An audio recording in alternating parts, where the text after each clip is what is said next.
Bismillahirrahmanirrahim. Now class we are moving towards our next lab, that is lab number 8, topic as functions. तो class functions होते हैं हमारे पास दो types के होते हैं, call by value and the second one is by call by reference, that is our lab number 9. So now in lab number 8 we are going to study our functions that is called by value. So what is the main objective of our lab? To understand the concept of creating functions in C++. C++ में functions कैसे create किए जाते हैं, क्या होते हैं, वो हमारा मेन ऑब्जेक्टिव है. First objective to differentiate between built in functions and user defined functions. अच्छा, फंक्शंस में हमारे पास भी दो टाइप्स आ जाती हैं, एक होती है बिल्ट इन फंक्शंस और दूसरी होती है user defined functions. To develop programs using functions, और फिर लास्ट में हमने प्रोग्राम्स डेवलप करने, प्रोग्राम्स बनाने functions call by value use करते हुए. टूल जो हम यूज कर रहे हैं वो विजुअल स्टूडियो है, कोई भी वर्जन हो सकता है. अच्छा, थियोरेटिकल एक्सपेक्ट की तरफ अगर हम जाते हैं फंक्शंस की, तो functions usually programs are much larger than programs that we have seen so far. Program क्या होता है कि प्रोग्राम में हमारे पास नंबर ऑफ डाटा या नंबर ऑफ स्टेटमेंट्स बहुत ज़्यादा हो जाती है. तो नंबर ऑफ स्टेटमेंट्स के बहुत ज़्यादा होने की वजह से प्रोग्राम का साइज बहुत ज़्यादा इंक्रीज होना शुरू हो जाता है. अच्छा, कभी कभार होता है ऐसा है कि प्रोग्राम में मल्टीपल स्टेटमेंट्स आ रहे होते हैं और कुछ स्टेटमेंट्स बार बार रिपीट हो रहे होते हैं. सो रिपीटिशन ऑफ स्टेटमेंट्स को ख़त्म करने के लिए हम फंक्शन यूज़ कर सकते हैं. Again I repeat, repetition two statements को ख़त्म करने के लिए हम फंक्शंस यूज़ कर सकते हैं. To remove the repetitions of multiple statements of one statements we use functions. To make large programs manageable and less complicated, they are broken down into subprograms. तो इसलिए ये काम करने के लिए, मतलब रिपीटेशन ऑफ स्टेटमेंट्स को ख़त्म करने के लिए प्रोग्राम को सब प्रोग्राम में डिवाइड कर दिया जाता है. मतलब एक प्रोग्राम के चंक्स बना दिए जाते हैं, एक प्रोग्राम के मुख्तलिफ पार्ट्स बना दिए जाते हैं. These subprograms are called functions. Programs of any significant size are broken down into logical pieces called functions. Logical pieces में ब्रोकन डाउन कर दिया जाता है प्रोग्राम्स को, क्योंकि अगर मेरे पास एक मल्टीपल एक ही स्टेटमेंट बार बार रिपीट हो रहा है मेरे प्रोग्राम में. फर्स्ट कर लो, मैंने एक एडिशन का या मैंने कोई प्रोग्राम लिखा जिसमें मुझे कोई एक लाइन बार बार प्रिंट करनी है. तो अब वो लाइन प्रिंट करनी है या वो स्टेटमेंट या वो सेंटेक्स या वो कमांड बार बार प्रिंट करनी है, तो उसके लिए मैं ये नहीं कर सकता कि मैं वो बार बार लिखूं. तो क्या ही अच्छा हो कि मैं वो प्रोग्राम एक दफ़ा लिखूं और मैं सिर्फ उसको एक दफ़ा, और मैं अगेन जब प्रोग्राम चल रहा हो मेरा, मैं सिर्फ उसको एक लाइन में कॉल कर लूं या एक लाइन में उसको बुला लूं, तो पूरा प्रोग्राम मेरे पास उठ के स्पेसिफिक पॉइंट पे आ जाए. तो ये टर्मिनोलॉजी यूज करने के लिए, ये टर्मिनोलॉजी जो हम बनाते हैं, ये हम टर्मिनोलॉजी बनाते हैं फंक्शंस में. C++ provides the construct of a function, allowing the programmer to develop new functions not provided in the original C++ libraries. अच्छा, मेन डिफरेंस क्या होता है? मेन डिफरेंस ये होता है कि हम प्रोग्राम के फंक्शंस बनाते हैं, वो फंक्शंस हमारे पास मेन लाइब्रेरी में मौजूद नहीं होते हैं, वो फंक्शंस यूजर खुद बनाता है. तो दैट मीन्स अगर मैं फंक्शंस की बात करूं, जैसे यहाँ पर भी बताई गई थी कि बिल्ट इन फंक्शन क्या होते हैं और यूजर डिफाइंड फंक्शंस क्या होते हैं, तो वो हम अभी आगे भी पढ़ने वाले हैं. लेकिन इससे पहले अगर मैं थोड़ा सा समराइज करते हुए चलूँ, तो बिल्ट इन फंक्शंस वो होते हैं जो कि C++ जो लैंग्वेज है वो पहले से प्रोवाइड करती है, उसकी लाइब्रेरी में पहले से मौजूद होता है. और जबकि यूजर डिफाइंड फंक्शंस वो होते हैं जो कि यूजर या प्रोग्रामर बनाता है अपने प्रोग्राम की कॉम्प्लेक्सिटी को, अपने प्रोग्राम के साइज को कम करने के लिए. अच्छा, साइज कम करना प्रोग्राम का क्यों मैटर करता है? प्रोग्राम का साइज करना इसलिए भी मैटर करता है, साइज कम करना इसलिए भी मैटर करता है कि अगर एक ही लाइन बार बार, एक ही स्टेटमेंट बार बार आप रिपीट करेंगे तो प्रोग्राम की जो आपकी जो आईसी है, आपके जो कंप्यूटर की मेमोरी है, वो ज़्यादा स्पेस एलोकेट करेगी, ज़्यादा स्पेस इस प्रोग्राम को चाहिए होगा. तो स्पेस की एलोकेशन को भी कम करने के लिए, स्पेस की एलोकेशन को भी रिस्ट्रिक्ट करने के लिए हम फंक्शंस यूज़ कर सकते हैं. तो फंक्शंस का यहाँ बहुत ज़्यादा फ़ायदा आ रहा है हमारे पास. Function is a portion of code within a larger program. So basically function है क्या? एक फंक्शन पोर्शन ऑफ कोड है एक लार्जर प्रोग्राम के दरमियान, which performs a specific task and can be relatively independent of the remaining code. और वो सिर्फ और सिर्फ स्पेसिफिक टास्क ही परफॉर्म कर सकता है और वो इंडिपेंडेंट होता है, मतलब अलग से लिखा जाता है. अलग से या तो स्टार्टिंग में आप लिख सकते हैं या आप एंडिंग में लिख सकते हैं. अभी हम आगे इसकी डेमोन्स्ट्रेशन भी करके चेक करेंगे. Using functions, we can structure our program in a more modular way, accessing all the potential that structured programming can offer to us in C++. Okay ji, what is a function? तो function की जैसे अभी हम बात करते गए, again हम repeat करेंगे. A function is a self-contained block of statement. Function एक self-contained block of statements होते हैं जिसमें प्रोग्राम के जो मखसूस हिस्से होते हैं, प्रोग्राम के जो मखसूस पोर्शन होता है वो हम अलग से करके लिख देते हैं. मतलब प्रोग्राम की जो मखसूस स्टेटमेंट्स होती हैं जो मुझे बार बार रिपीट करनी है या मुझे बार बार यूज करनी है, तो मैं अलग से करके उसको लिख दूंगा और सिंपल प्रोग्राम में, मेन प्रोग्राम में या मेन फंक्शन में उसको बार बार कॉल करते रहूंगा. A function is self-contained in the sense that it may have its own variables and constants. तो self-contained क्यों होगा? Self-contained इसलिए कि इसके अपने variables होंगे और अपने constants होंगे. It is designed to do a well-defined task. ठीक है, since a function is a part of larger program, it has a particular job to perform. अच्छा, फंक्शन में होगा क्या क्या? फंक्शन का अपना एक नाम होगा.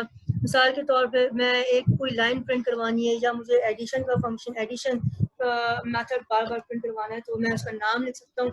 एडिशन के नाम से भी फंक्शन बना सकता हूँ. A function can be used or invoked by name, can name by the name given to it. तो क्या मतलब हो गया कि मेन प्रोग्राम मेरे पास चल रहा है, मैं सिर्फ उसके नाम को कॉल करूंगा और नाम को इन्वोक करने की वजह से वो पूरे के पूरे ब्लॉक ऑफ स्टेटमेंट वहां पर कॉल हो जाएगा. इट में हैव अ रिटर्न टाइप, इसकी कोई ना कोई रिटर्न टाइप होगी, कोई ना कोई डाटा कोई रिटर्न करेगा. दैट मीन्स रिटर्न टाइप का मतलब क्या होगा? जो फ्लोटिंग पॉइंट हमारे पास चल रहे होते हैं, डाटा टाइप जो चल रही होती हैं, उनको रिटर्न करके रिटर्न करता है, बताता है कि इस वेरिएबल की क्या डेटा टाइप है और क्या रिटर्न टाइप है. Either it will be integer, either it will be float and character or a string and whatever. A function invoked by calling a program may or may not return a value to it. Function अगर जो आप बना रहे हैं वो उसकी return type हो भी सकती है और जरूरी नहीं कि उसकी रिटर्न टाइप हो, मतलब हो भी सकती है और नहीं भी हो सकती है एक फंक्शन की रिटर्न टाइप. ठीक है, in case it returns a value, the function return type is the same as a variable data type. अगर कोई फंक्शन की कोई रिटर्न टाइप है तो वो डेटा टाइप होगी. ठीक है जी, ख्याल रखना है, अगर फंक्शन की कोई रिटर्न टाइप है तो वो उसकी डेटा टाइप होगी. और अगेन डेटा टाइप क्या होती है? याद होगा हमने लैब इनपुट आउटपुट स्ट्रीम में पढ़ा था कि उसमें रिटर्न टाइप में क्या होता है? रिटर्न टाइप में मेरे पास इंटीजर हो सकता है, फ्लोट हो सकता है, स्ट्रिंग हो सकता है, कैरेक्टर हो सकता है and whatever. A program that has a function should have the following three things in it. एक प्रोग्राम जिसमें फंक्शन मेरे पास मौजूद है उसमें तीन चीजें मौजूद होंगी. उसमें तीन चीजें कौन कौन सी मौजूद होंगी? मतलब फंक्शन तीन चीजों पर डिपेंड करता है. सबसे पहली चीज फंक्शन की डिक्लेरेशन. सबसे पहले हम करते क्या है कि फंक्शन को डिक्लेयर करते हैं, बताते हैं कि ये जो मेरे पास चीज आ रही है वो एक फंक्शन है. Next one is the function call. Main program में फंक्शन को कॉल किया जाता है. ठीक है, फंक्शन के नाम को इन्वोकिंग जो मैं कह रहा था ऊपर, यहाँ पर फंक्शन को कॉल किया जाता है. फंक्शन कॉलिंग या फंक्शन इन्वोकिंग, जो यहाँ पर फंक्शन का नाम है वो इन्वोक किया जाता है या वो कॉल किया जाता है. फिर लास्ट में फंक्शन को डिफाइन कर दिया जाता है, मतलब रिटर्न 0 के बाद जब मेरा मेन प्रोग्राम पूरा हो जाएगा उसके बाद फंक्शन को रिटर्न कर दिया जाएगा. अच्छा, ये बात तो एक ऐसी थ्योरेटिकल बात होगी. अगर मैं फंक्शन दिखाता चलूँ आपको कि फंक्शन होता किस तरह से, तो ये मेरे पास एग्जाम्पल है पूरी एक फंक्शन की. एक अच्छा, इसमें कुछ एग्जाम्पल्स हम खुद भी करेंगे. अच्छा, यहाँ पर अगर फंक्शन देखते हुए चलो तो एग्जाम्पल में क्या क्या है, अभी हमने क्या क्या चीज़ें पढ़ी. अभी हमने ये पढ़ा कि फंक्शन की तीन मेन पार्ट्स होते हैं. सबसे पहला कौन सा है? Function declaration. फंक्शन को डिक्लेयर करते हैं. तो फंक्शन को कहाँ डिक्लेयर करेंगे? ये मेरे पास मेन फंक्शन है, मेन प्रोग्राम है, एक प्रोग्राम है.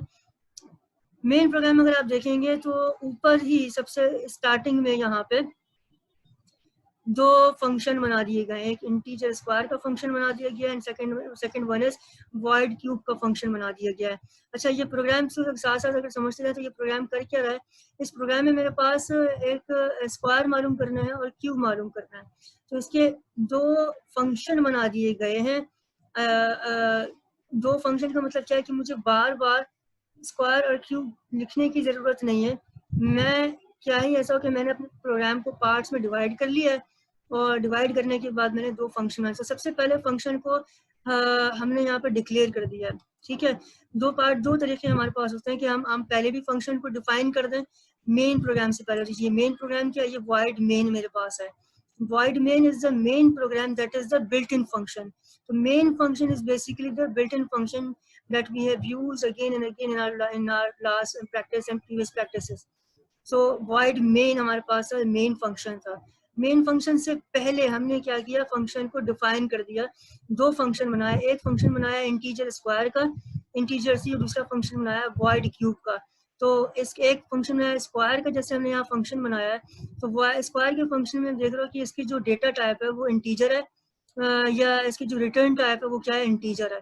रिटर्न टाइप क्या कहलाती है कि वो जो डाटा को रिटर्न करता है, तो ये इंटीजर रिटर्न करेगा, कोई इंटीजर की वैल्यू को रिटर्न करेगा। Second one is the cubes, cube में void लिखा हुआ है, तो void जहाँ पर यूज होता है वहाँ पर रिटर्न टाइप इसकी जीरो होती है, कोई चीज़ रिटर्न नहीं करेगा। लेकिन आगे यहाँ पर इंटीजर भी लिखा हुआ है, तो वो वैल्यू को रिटर्न कर रहा होगा। तो यहाँ कंफ्यूजन नहीं, ये चीज़ को हम आगे मजीद करेंगे। जो मेन चीज़ वो जो हम डिफाइन कर रहे थे वो फंक्शन की definition. So definition here it is a definition of the function. Function को डिफाइन कर दिया गया है यहाँ पे। यहाँ पर सिर्फ दो ही चीजें यूज करेंगे, function definition and function calling. Function को डिक्लेयर नहीं किया गया यहाँ पे।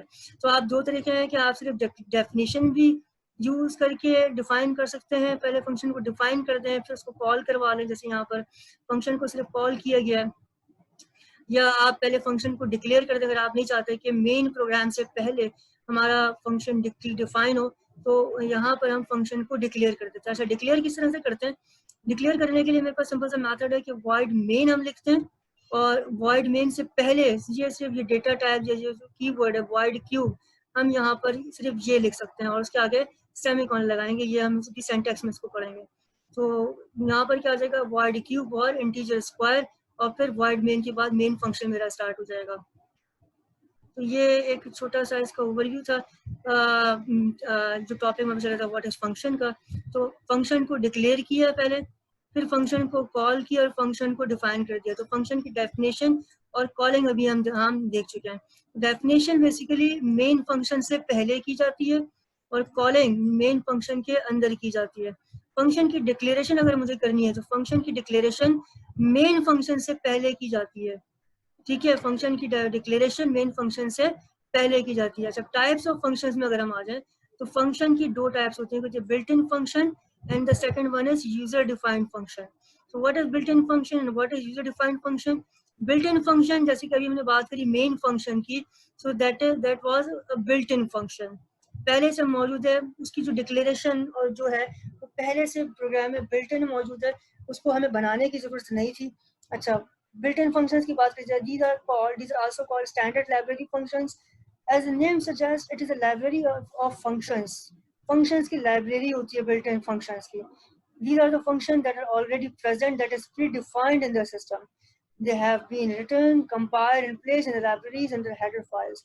So header file के हमारे पास प्रोग्राम की यानी C++ लैंग्वेज की जो अपनी header files होती हैं, उनको बना के उसमें ये कंपाइल होती हैं, ये बिल्ट इन फंक्शन रिटर्न होता है, उनकी लाइब्रेरीज कंपाइल होती हैं और उसको कंपाइल करके हेडर फाइल्स की लाइब्रेरी में रख दिया जाता है। तो यही वजह है कि अगर मैं कोई प्रोग्राम बना रहा हूँ और मुझे कोई फंक्शन बनाना है, उसका जब फंक्शन मुझे कॉल करवाना है, सिर्फ कॉल करवाने की जरूरत होती है, बाकी प्रोग्राम वो खुद ही करता है। We can use these functions in our programs by just specifying the name of the header files that contains the functions of our interest. So हमें सिर्फ और सिर्फ उसका नाम यूज करना होता है, हम उसका सिर्फ नाम कॉल करवाते हैं और नाम यूज करते हैं उनकी हेडर फाइल्स के थ्रू उसको यूज करने के लिए। इसी तरह से मेरे पास कुछ मैथ की लाइब्रेरी के फंक्शन आ जाता है। आपको पता है कि साइन, स्क्वायर, कॉस, थीटा जो भी हमारे पास है वो फंक्शन बिल्ट इन फंक्शन है। हमारे पास हमारी C++ की लाइब्रेरी इतनी प्री डिफाइंड, उतनी मैच्योर है कि वो हमें पहले से प्रोवाइड करती है। C++ provides a library of math related functions called math library functions. These functions are placed in the header file math.h. एक हेडर फाइल होती है math.h के नाम से, उसमें ये फंक्शन यानी साइन का फंक्शन, कॉस का फंक्शन, टेंजेंट का फंक्शन, स्क्वायर रूट का फंक्शन पहले से बनाए हुए होते हैं। इसमें अराउंड 60 फंक्शन मौजूद हैं। तो अगर मैं math.h की लाइब्रेरी या हेडर फाइल यूज करूंगा तो इसमें इस हेडर फाइल को यूज करते हुए मैं ये फंक्शन यूज कर सकता हूँ। क्या मतलब? इसका मतलब ये हो गया कि जैसे हम हैश इंक्लूड हैश मेन या हैश मेन फंक्शन यूज़ कर रहे थे, इंटीजर मेन फंक्शन यूज़ कर रहे थे, मैं math.h की हेडर फाइल यूज़ करते हुए प्रोग्राम में log का फंक्शन यूज़ कर सकता हूँ, tan का फंक्शन यूज़ कर सकता हूँ. इसको हम जब कभी यूज़ करना होगा तो इंशाल्लाह इसको यूज़ करके देखेंगे क्या होता है, कैसे होता है. इसके बाद आ जाते हैं हम यूज़र डिफाइंड फंक्शंस में. Now user defined function is the main objective to study in our lab. These are the functions other than the standard library functions. These are created by the user, and the user has the flexibility to choose the function name, statements that will be executed, parameters that will be passed to the user, and the return type of the function. तो ये वो user defined functions हैं, ये वो functions हैं जो कि user बनाता है, जो प्रोग्रामर बनाता है. ये these are created by the users and the user has a flexibility to choose the. अच्छा, यूज़र बनाते हैं हमारे पास कि यूज़र डिफाइंड फंक्शंस हैं. जैसे अभी हमने बात करी थी फंक्शन के कॉल बाय वैल्यू की, तो उसके जो फंक्शन नाम है वो भी यूज़र बनाता है. नाम आप कुछ भी रख सकते हैं. यूज़र डिफाइंड होते हैं. स्टेटमेंट्स हमारे पास डिफाइंड होती हैं कि क्या स्टेटमेंट होगी फंक्शन के अंदर, इसको यूज़ करना है बार बार, वो क्या होंगी, that will be executed. And the parameters, और जो पैरामीटर्स होंगे यानी डेटा टाइप की बात कर रहा है, integer, float, character, string, whatever, वो भी यूज़र के ऊपर डिपेंड करती है. और रिटर्न टाइप जो हमारे पास है वो भी यूज़र के ऊपर डिपेंड करती है. Any program using functions will have following three necessary things. कौन कौन सी फंक्शन प्रोटोटाइप और फंक्शन डिक्लेरेशन. अगेन जो हम बात कर रहे थे यहाँ पे कि फंक्शन के तीन मेन इंपॉर्टेंट एस्पेक्ट्स या मेन इंपॉर्टेंट पार्ट्स होते हैं. वो कौन कौन से होते हैं? वो सबसे पहला पार्ट हमारे पास कौन सा है, फंक्शन की प्रोटोटाइप, जो फंक्शन की डिक्लेरेशन, जो कि हम मेन फंक्शन से पहले डिक्लेयर करते हैं. Second one is a function call, जो कि हम मेन फंक्शन के अंदर अपने फंक्शन को कॉल करवाते हैं, अपने फंक्शन को बुलाते हैं. And third one is the function definition. Function definition can be written in the can be written either before the main program or after the main program. ठीक है, तो ये हमारे पास function definition है. A function name followed by a pair of parentheses including one or more statements. In case of built-in functions, function prototype and the function definition are not necessary. They have been already declared and defined in the libraries. Built in function में हमारे पास function की definition की या function की declaration की जरूरत नहीं होती. जैसे मेन फंक्शन हम यूज कर रहे थे इंटीजर मेन, जो हम लिख रहे थे अपने प्रोग्राम में, वहाँ पर ना तो हमने डिफाइन, ना तो अब तक हमने उसको डिफाइन किया, ना तो हमने उसको क्या कहते हैं पहले से डिफाइन किया, ना तो हमने पहले से उसको प्रोटोटाइप यूज किया, मतलब डिक्लेयर किया. तो कुछ भी हमने नहीं किया, सिर्फ कॉल किया और हमने उसको यूज करना स्टार्ट कर दिया. फंक्शंस. अच्छा, अब 4 टाइप्स ऑफ फंक्शंस हमारे पास मौजूद होता है. सबसे पहला कौन सा है? Function that take nothing as argument and return nothing. तो अगेन वो चीज़ जो कि कोई चीज़ रिटर्न ना करे, जिसकी रिटर्न टाइप 0 हो, कोई भी चीज़ रिटर्न ना करे और आर्ग्यूमेंट उसमें कुछ भी मौजूद ना हो, ना तो कोई आर्ग्यूमेंट ले और ना तो कोई चीज़ रिटर्न करे, उसके लिए हम यूज़ करते हैं void एग्जाम्पल और ये ब्रैकेट्स. ठीक है, तो void हम कहाँ यूज़ करेंगे? void यूज़ होता है जहाँ पर मुझे रिटर्न टाइप 0 होती है. रिटर्न टाइप 0 होती है, उसके लिए हम void यूज़ करेंगे. एंड आर्ग्यूमेंट जो हमारे पास है, कोई आर्ग्यूमेंट ना ले, तो ब्रैकेट खाली है हमारे पास, तो इसके लिए हम क्या यूज़ करेंगे? जिसके लिए हम ब्रैकेट खाली यूज़ करेंगे कि मेरा जो फंक्शन है ना तो कोई उसकी रिटर्न टाइप हो और ना तो कोई आर्ग्यूमेंट है. अच्छा, second one, function that takes arguments. Arguments तो लेगा लेकिन रिटर्न टाइप कुछ नहीं है. तो जब रिटर्न टाइप कुछ नहीं, तो इसका मतलब हम void यूज़ करेंगे जो उसकी फंक्शन का नाम के साथ, और आर्ग्यूमेंट वापसी देगा, आर्ग्यूमेंट लेगा कोई ना कोई, उसके लिए ब्रैकेट में क्या लगा दिया हमने? इंटीजर लगा दिया. इंटीजर, करेक्टर के अलावा चाहे हम मल्टीपल आर्ग्यूमेंट्स भी आ सकते हैं. कॉमा करके हम मल्टीपल आर्ग्यूमेंट्स, इंटीजर है, उसके बाद कॉमा करेक्टर हो गया, उसके बाद कॉमा स्ट्रिंग हो सकता है. ठीक है. Function that do not take arguments but return something, vice versa. Argument तो कुछ नहीं होगा लेकिन कुछ ना कुछ रिटर्न करेगा. उसके लिए हमने क्या किया? void की जगह इंटीजर, अगेन डेटा टाइप चल जाएगी. Again and the last one is functions that take arguments and return something. तो ये हमारे पास इसका सिंटैक्स होगा, लिखने का तरीका होगा फंक्शंस का. तो बेसिकली 4 टाइप्स हो गए मेरे पास फंक्शन के लिखने की. सबसे पहली चीज़ take nothing and return nothing, तो ये हो जाएगा. टेक आर्ग्यूमेंट रिटर्न नथिंग, तो इस तरह से लिख दिया जाएगा. Do not take argument but return something, तो इस तरह से लिख दिया जाएगा. Take arguments but and take arguments and return something that is in it is using both of the statements, so we'll write it like this. Now the parameter or syntax of our function. Type आ जाएगी सबसे पहले, यानी integer है. अगर तो कोई चीज़ return कर रहा है तो integer type, data type define करेंगे. अगर कोई चीज़ रिटर्न नहीं कर रहा तो वॉइड लिख देंगे. फंक्शन का नाम आ जाता है कि फंक्शन किस नाम से. अच्छा, फंक्शन के नाम आप कुछ भी लिख सकते हैं, यूज़र डिफाइंड होते हैं जो हम बात कर रहे थे. फिर उसके बाद जो रिटर्न टाइप है, जो उसकी आर्ग्यूमेंट है, आर्ग्यूमेंट में पैरामीटर्स आ जाएंगे मेरे पास. either it will be integer, comma, character, comma, sub, anything else. और फिर उसके बाद फंक्शन की स्टेटमेंट आ जाएगी जो यहाँ पर इसे डिफाइन करी गई है. यहाँ पर ये चारों चीज़ें डिफाइन करके बताई गई हैं. Now we'll move towards our practice program. So our first practice program is write a program to find the square and cube of the user defined number or user given number. तो again यहाँ ये जो programme लिखा गया है, इसको function को direct define कर दिया गया है.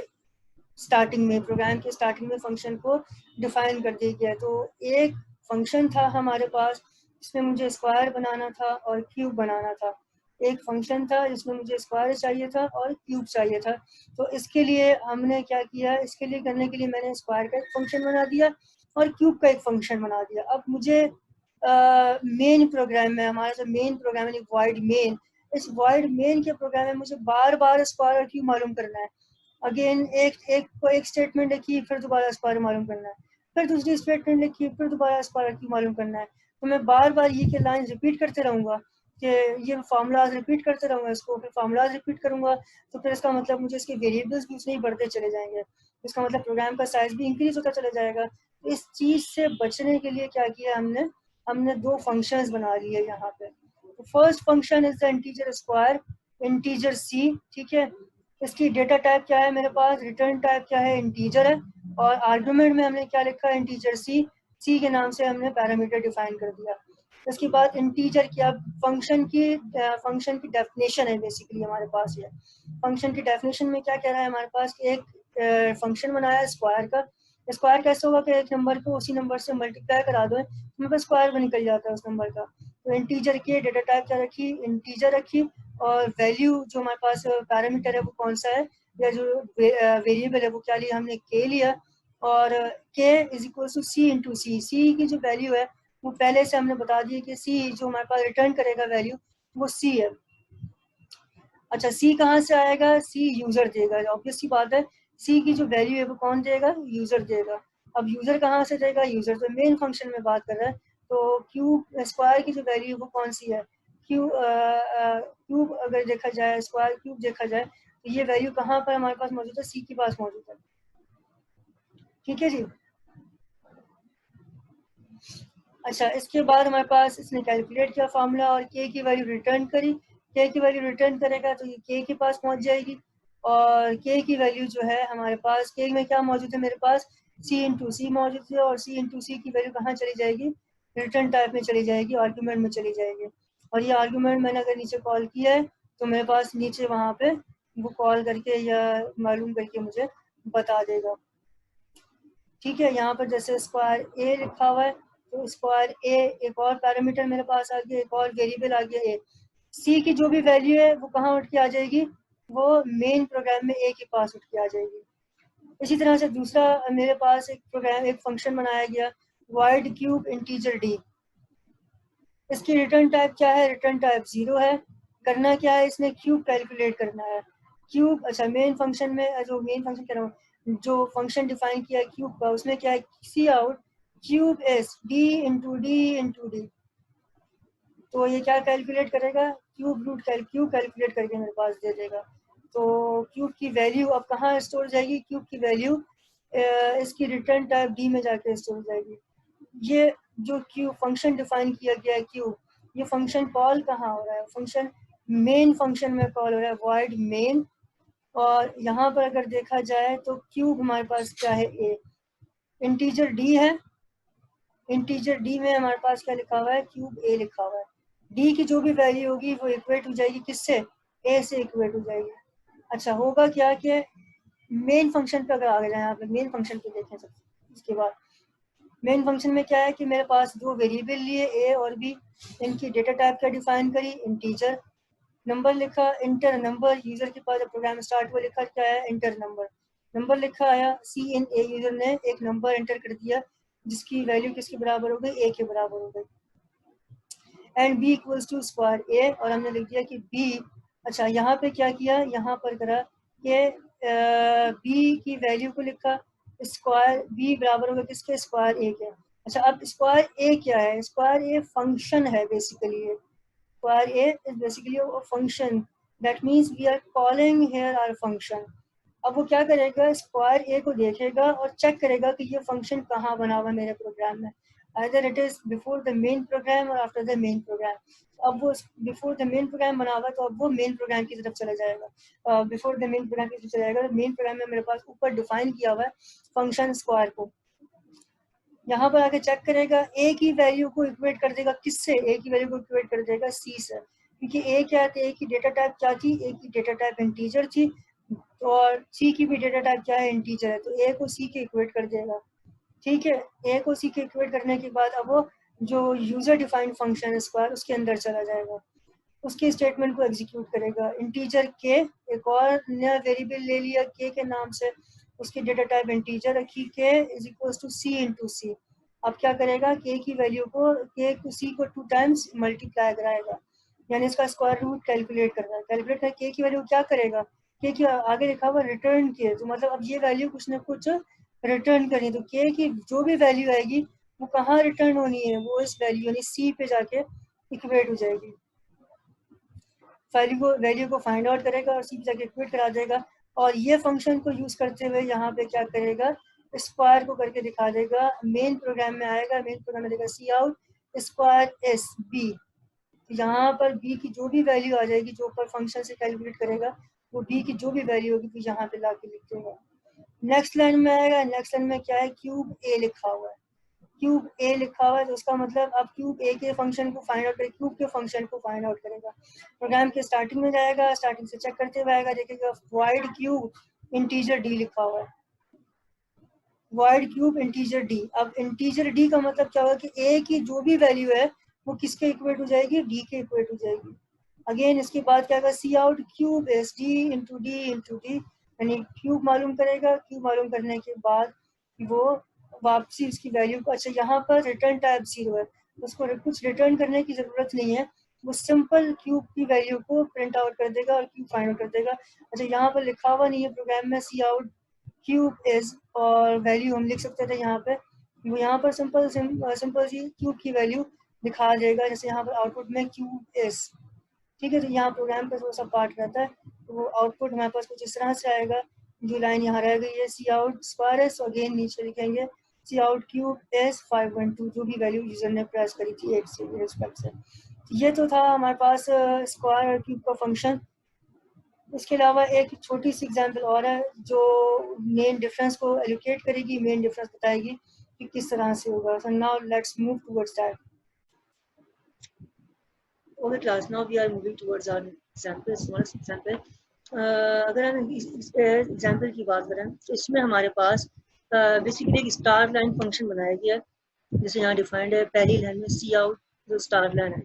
सो 3 वेरिएबल्स लिखे गए हैं। अगर इस प्रोग्राम की ऑब्जेक्टिव की बात करूँ, प्रोग्राम में हो क्या रहा है, इस प्रोग्राम में हम 2 यूजर से 2 नंबर ले रहे हैं इस लाइन में, और वो 2 नंबर्स का हम एडिशन कर रहे हैं, 2 मैथमेटिकल ऑपरेशंस परफॉर्म किए गए, एडिशन और दूसरा कौन सा है, सब्ट्रैक्शन का।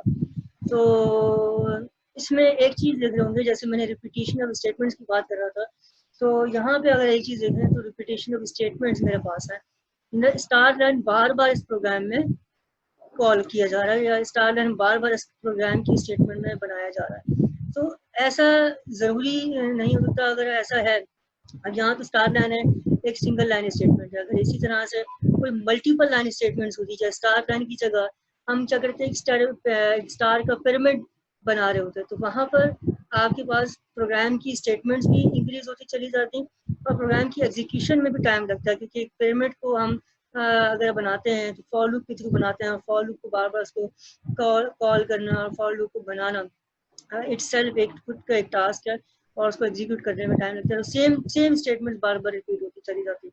सो इस प्रोग्राम की कॉम्प्लेक्सिटी को आसान करने के लिए क्या किया गया, कॉम्प्लेक्सिटी को आसान करने के लिए एक फंक्शन बना लिया गया स्टार लाइन का। जैसे नेक्स्ट प्रोग्राम हम देख सकते हैं, एक फंक्शन बना लिया गया स्टार लाइन का।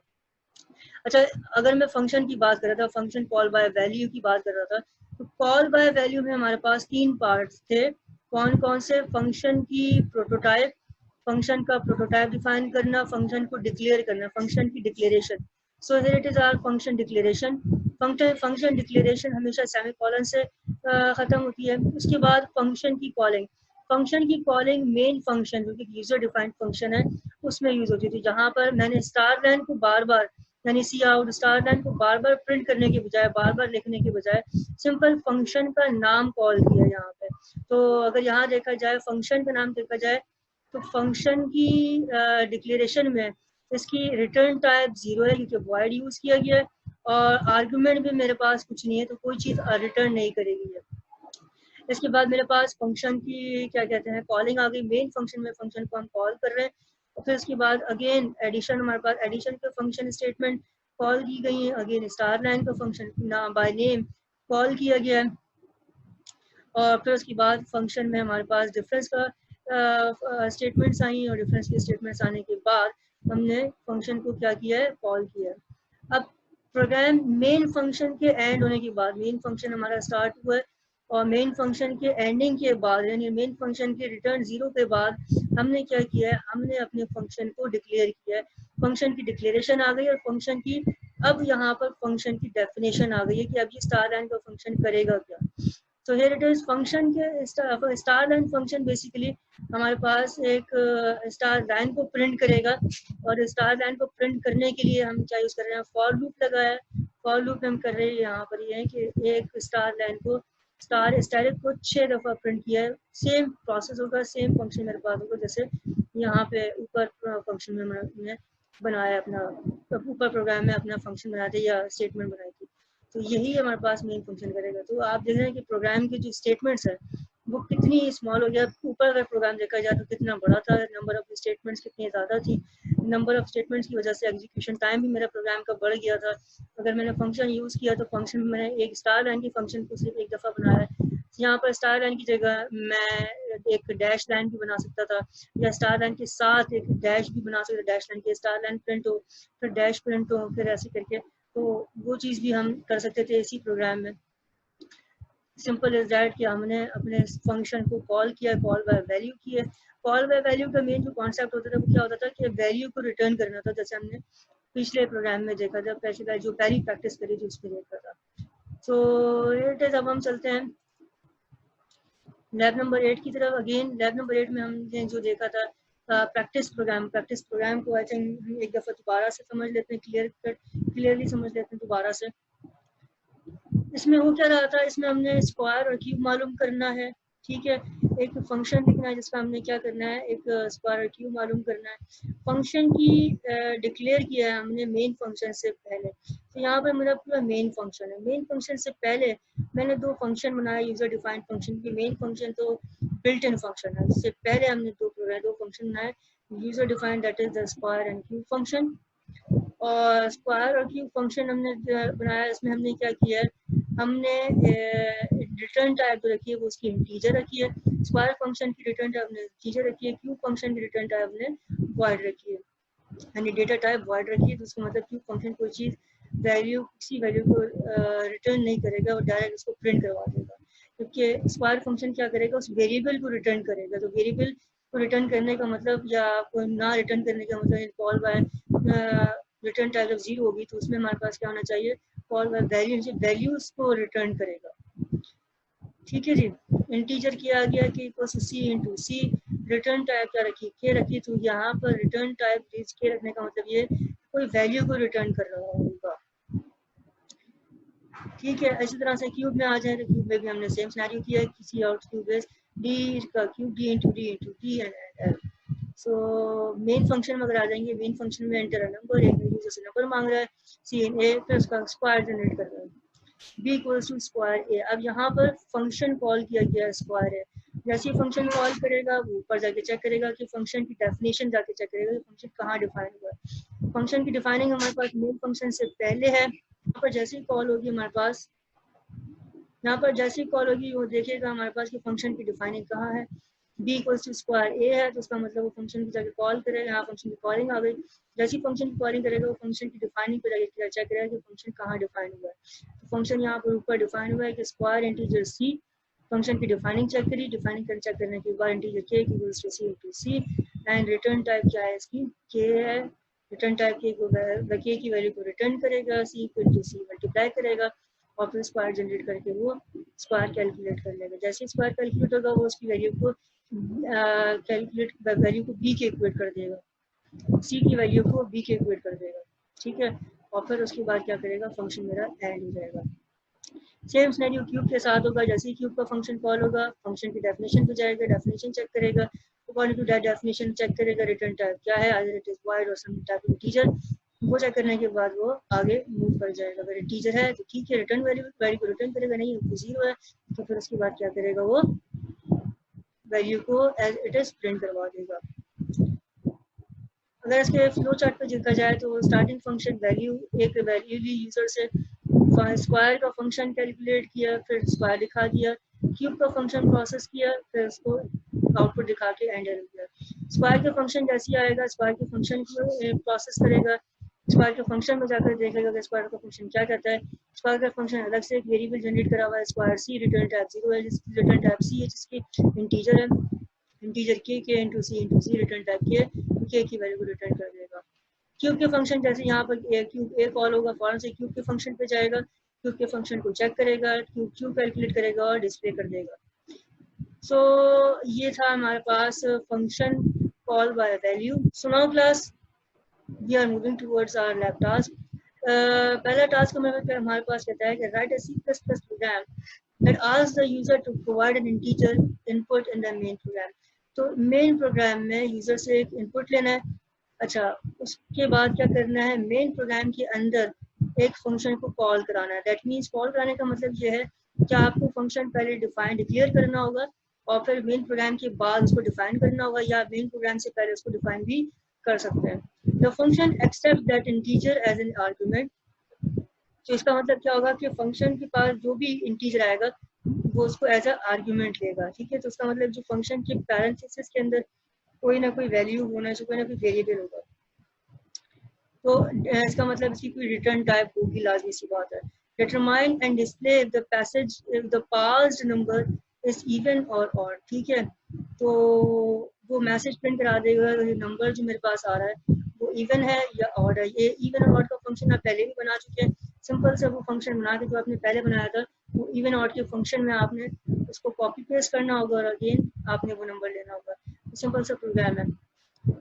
सेकंड टास्क में क्या कहता है, write a C plus plus program that ask the user to provide a character input in the main, ठीक है। अब आपने यूजर से करेक्टर लेना है, मेन प्रोग्राम के अंदर यूजर से कोई करेक्टर लेना है, तो उसका मतलब उसकी रिटर्न टाइप क्या होगी, करेक्टर होगी।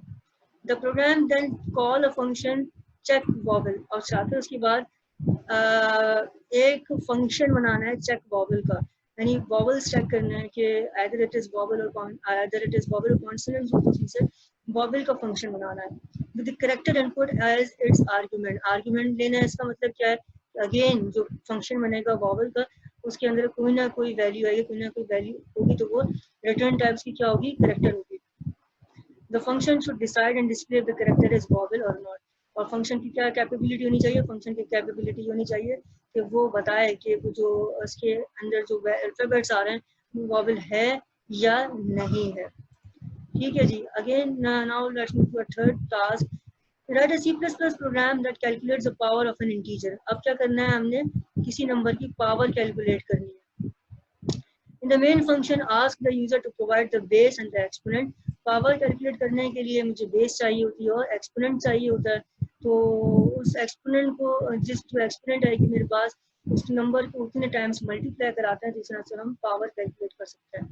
तो मेन फंक्शन के अंदर क्या करेगा, द मेन फंक्शन आज the user to provide the base and exponent. Main function के अंदर दो वेरिएबल्स लेगा, एक वेरिएबल बेस होगा, दूसरा वेरिएबल क्या होगा, एक्सपोनेंट होगा। Pass two values to function power. अब ये जो दो वैल्यूज होंगी ये पावर के फंक्शन के अंदर है, दैट मीन्स पावर के अंदर पावर के कोई ना कोई रिटर्न टाइप होगी, और इस रिटर्न टाइप में अब दो वैल्यूज होंगी, दो पैरामीटर्स होंगे, एक पैरामीटर बेस का होगा, दूसरा पैरामीटर एक्सपोनेंट का होगा। उसका मतलब आर्गुमेंट को रिटर्न कर रहा होगा ये, which calculates and display the result. और फिर उसके बाद ये पावर का जो फंक्शन बनाएंगे आप लोग, वो आपको सिंपल सा आउटपुट रिजल्ट जो होगा जनरेट होगा वो रिटर्न करके दिखा देगा। Now our fourth task, what does it say? Write a function table. अब आपने टेबल का फंक्शन बनाना है which generates multiplicative table of an integer. ठीक है, the function receives three integers as inputs as its arguments. function तीन integer लेगा argument के तौर पे। the first argument determines the table to be generated. ठीक है, first argument क्या करेगा, first argument मुझे बताएगा कि किसका टेबल बनाना है, while the second and third integer tell the starting and ending point of the respective ending point respectively। और जो second और third point होगा, यानी अगर मेरे पास तीन वेरिएबल है, ये टेबल का एक फंक्शन है। ठीक है, टेबल का एक फंक्शन है फॉर एग्जांपल, जो कि मेन प्रोग्राम के अंदर लिखा हुआ है, वो कॉल फंक्शन कॉल किया गया है। इसमें तीन पैरामीटर्स है मेरे पास। पहला पैरामीटर मुझे बताएगा कि किसका टेबल बनाना है, और दूसरा और तीसरा पैरामीटर मुझे बताएगा कहाँ से स्टार्ट होगा टेबल और कहाँ पे एंड होगा। सो एंडिंग एंड स्टार्टिंग पॉइंट मुझे कौन बताएगा, दूसरा और तीसरा पैरामीटर बताएगा। Will generate the following table. इस तरह से मेरे पास ये जनरेट होगा, मतलब पहला पैरामीटर 5 है, उसको मतलब 5 का टेबल जनरेट किया गया तो 5 का टेबल आ गया। पहला दूसरा पैरामीटर 3 है तो इसका मतलब 3 से स्टार्ट हुआ है। तीसरा पैरामीटर 7 है तो ये कहाँ पे एंड हो गया, 7 पे आके एंड हो गया। तो इस तरह से मेरे पास ये टेबल जनरेट होगा और इस तरह से मेरे पास ये टेबल का आउटपुट आएगा। होप सो आपको लेक्चर समझ में आ चुकी होगी, और I expect from you guys that you make this task in the given deadline. Thank you. Okay. Allah Hafiz.